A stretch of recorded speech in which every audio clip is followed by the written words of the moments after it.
우리에게 중국은 정말 때려야 뗄 수 없는 관계죠.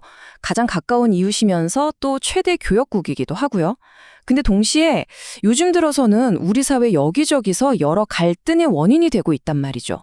그래서 오늘 이 시간에는 한국이 직면한 이 중국이라는 아주 복잡한 방정식을 딱 세 가지 논쟁을 중심으로 한번 파헤쳐 보겠습니다. 자, 바로 이 질문. 이게 오늘 우리가 던져볼 핵심 질문입니다. 중요한 파트너일까요? 아니면 점점 더 커지는 문제일까요? 이 질문에 대한 답을 찾기 위해서 지금 우리 사회 안에서 실제로 벌어지고 있는 구체적인 이야기들 속으로 한번 들어가 보시죠. 자, 그럼 첫 번째 쟁점부터 한번 자세히 들여다볼까요? 바로 우리나라에 사는 외국인들의 지방선거 투표권 문제예요. 이게 왜 중요하냐면 특정 국적을 가진 유권자 수가 눈에 띄게 늘면서 정치권에서 정말 뜨거운 감자가 됐거든요. 자, 이 데이터가 논란의 핵심을 아주 정확하게 보여줍니다. 한번 보세요.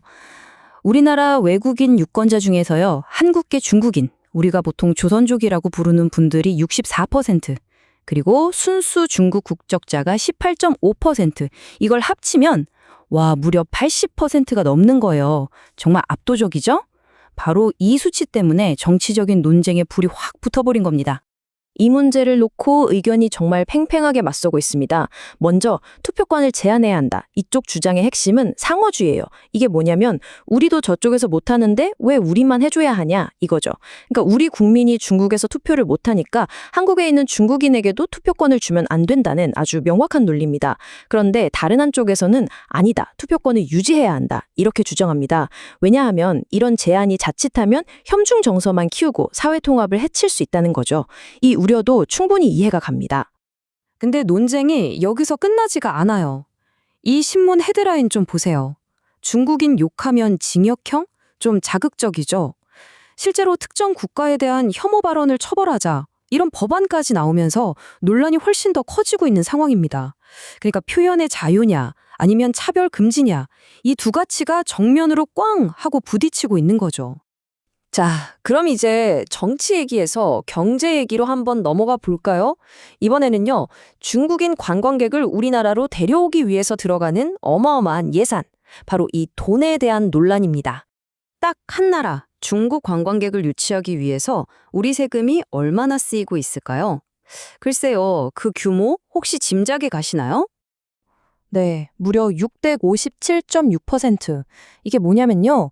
원래 중국 시장을 타겟으로 잡았던 마케팅 예산이 있었는데 거기서 이만큼이나 더 늘어났다는 거예요. 이건 그야말로 폭발적인 증가라고밖에 할 수 없겠죠? 아니, 그럼 이렇게나 늘어난 예산이 대체 어디에 쓰이는 걸까요? 자료를 보니까 예를 들어서 중국인 관광객들의 짐을 대신 들어주는 서비스 같은 이런 편의를 제공하는 데 쓰인다고 합니다. 그러니까 바로 여기서 비판이 나오는 거죠. 왜 특정 국가 관광객한테만 이렇게까지 혜택을 주냐? 이거 다른 나라 관광객이나 세금 내는 우리 국민들 입장에선 불공평한 거 아니냐? 이런 목소리가 커지고 있는 겁니다. 자, 이제 마지막 주제입니다. 어쩌면 오늘 다루는 얘기 중에 가장 민감한 문제일 수도 있겠네요. 바로 원자력 발전소에서 나오는 오염수 방류 문제. 이걸 둘러싼 외교적이고 또 환경적인 갈등에 대한 이야기입니다.